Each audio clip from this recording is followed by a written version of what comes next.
As a quick warning, there'll be spoilers in this video because I'll be talking about every devoid of logic aspect in the movie. The first scene is a flashback where LeBron is playing a basketball match, and before it starts, he plays on a Game Boy for literally 15 seconds. As a result, he gets roasted by his coach and then later they lose the match.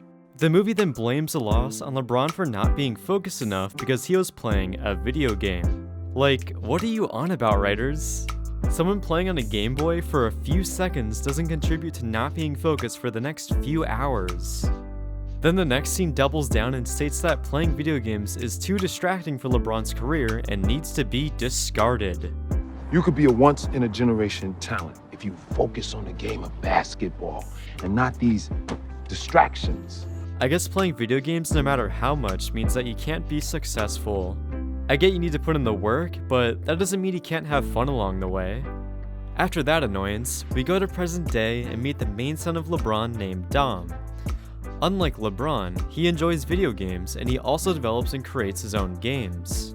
During this scene, Dom and his brother are just casually messing around, and that's immediately interrupted by LeBron barging in and complaining that they aren't taking basketball seriously and that it should be work. Everything in between these four lines is work. Why is the movie immediately portraying LeBron to be an unlikable asshole who is a stuck-up father that forces his kids to take basketball very seriously? Honestly, this makes me see LeBron as a partial villain in the movie instead of the stupid AI that becomes the antagonist later on. Then LeBron pulls out Dom's Nintendo Switch-like device and acts like it's contraband. How dare you bring that here? Also, at the end of the scene, LeBron practically looks into the camera and says this. Can't be great without putting in work. Thank you, writers, for bashing this message into my unintelligent, smooth brain because I clearly didn't understand it the other 3 times you said it in the last 5 minutes. It's work. See, that's because your brother been putting in that work. You can't be great without putting in work. Can't be great without putting in work. For the next scene, I guess the writers realized they made LeBron very unlikable and were too lazy to rewrite the last scene. So instead, they tried to make it up by LeBron's wife roasting him for being a terrible father. To which, LeBron does a complete 180 and has a heartwarming moment with Dom and is suddenly very accepting of him playing video games and making them. Also, if LeBron is anti-distractions, aka video games, then why did he even give Dom a God gaming setup to begin with? Seems pretty contradictory, but oh well. And of course, the scene ends with a totally rad dab. Poggers! Then we meet Al-G Rhythm, and I'm just gonna call him Algorithm. I don't feel like wasting extra syllables on that stupid name. So his deal is that Warner Bros. Made Algorithm to come up with most of the entertainment that they output. In this movie, his pitch is Warner 3000, which essentially takes any IP within Warner Bros. And it inserts any actor they partner with into it, aka LeBron James.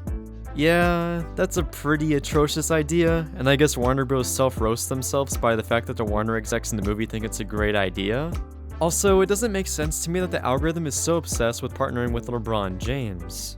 The variables he considers as successful are being a family man, entrepreneur, and a social media star. Not, you know, being a movie star and actually having the ability to act, given that they're dealing with shows and movies?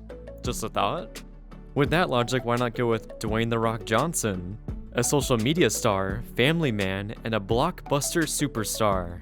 But whatever I guess. LeBron James has bigger star power than anyone in Hollywood apparently.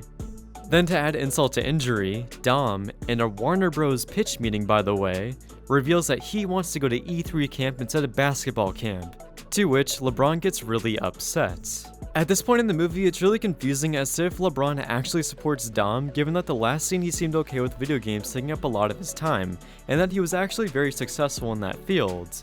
But the second it compromises basketball, it's apparently unacceptable. Also, while this is all going down, Algorithm lures them down into the server room via the elevator and sucks them into the server. So, am I just supposed to excuse Dom turning into an idiot all of a sudden? When an ominous server room opens the door for you and says your full name, you should be walking the other direction instead of walking towards a big weird ball of energy. But hey, we wouldn't have a movie if this plot point wasn't forced into existence. It would be nice if the writers actually cared about not compromising character intelligence to move the plot forward, but that's just me, I guess. See? Nothing to be afraid of. The computer's black. I can see that. Was that supposed to be funny? So to summarize really quick, Algorithm holds Dom hostage and challenges LeBron to a basketball match, and if he wins, he will let them go. So now LeBron has to assemble a basketball team, and Algorithm yeets him over to the Toon World. And what follows is a barrage of pointless advertisements in an attempt to instill the audience with some amount of false joy. After finally entering Toon World, LeBron runs into Bugs Bunny, and within a few seconds of meeting him, the writers couldn't help themselves but make a big Chungus joke. Congratulations, writers. Then for the next few minutes, they just do completely random shit that doesn't move the plot forward at all. It just comes across as absolute chaos, and I was just confused as to what the hell was happening and why it was happening. Then once Bugs Bunny's ADHD dies down a bit, they finally discuss things and move the story forward. Here, LeBron actually does something pretty smart and says that he wants people like Superman, King Kong, and the Iron Giant on his basketball team. But that's just immediately undercut by Bugs Bunny being like, nah, we're reassembling the Looney Tunes squad. Which surprisingly doesn't get a lot of resistance from LeBron as it should have. You and your son's life are literally on the line, and you aren't going to insist to get Superman and other overpowered people on your team? Also, while on the spaceship, there's a really dumb and insulting moment in which Bugs Bunny goes into his own backstory of being left by everyone on Toon's World because of Algorithm offering crossovers. But that's just immediately interrupted by a cringy ad for Harry Potter.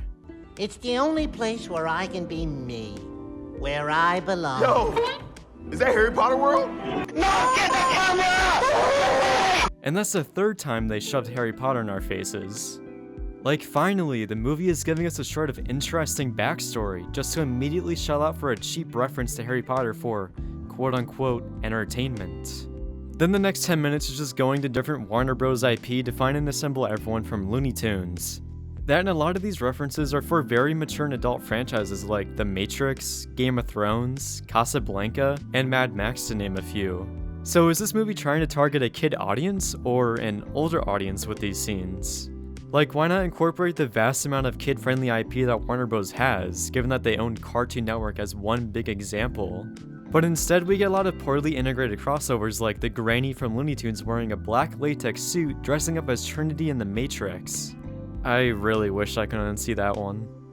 So then their team is assembled and more chaotic and random shit happens during training. While that is going on, LeBron's wife has gotten worried and is now looking for him. And for some reason, Warner Bros. Just allows anyone to enter into their server room? I know Algorithm unlocked the door, but there are no security guards around to stop this? Also find it funny that the main elevator is able to access their server room. You'd think it would be significantly harder to get in there, similar to a vault or something, but whatever.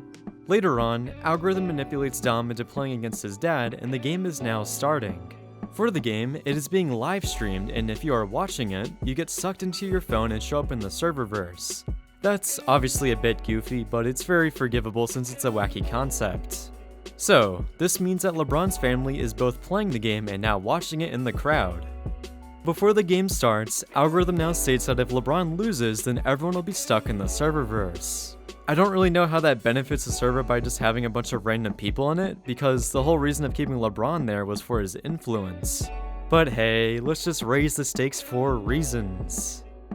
I guess the only reason is so that Algorithm can have a permanent audience, but that's not really explained.